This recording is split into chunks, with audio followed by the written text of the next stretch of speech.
Hello, afya yako utajiri wako hapa.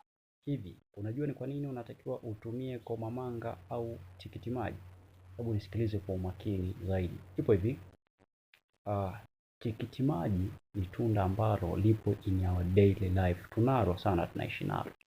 Lakini usichokijua lina faida kubwa sana. Na hii ni kwa wanaume na wanawake. Lakini leo nizungumzie katika upande wa wanaume. Kitu cha kwanza unachotakiwa kufahamu, tikiti maji lina wingi wa madini ya calcium pamoja na zinc. Sasa madini haya yana msaada mkubwa sana katika mishipa ya damu ya mwanaume. Na mara nyingi ni katika yale maumbile yake kule ya kiume.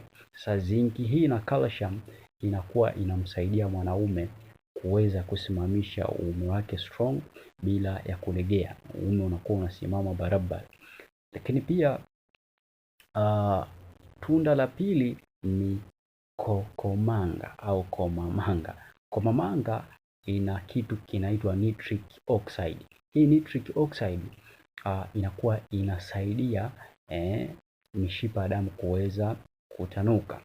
Lakini pia nje na kusaidia mishipa ya damu kuweza kutanuka, nitric oxide inakuwa inasaidia uzalishaji wa mbegu za kiume kwa wingi zaidi.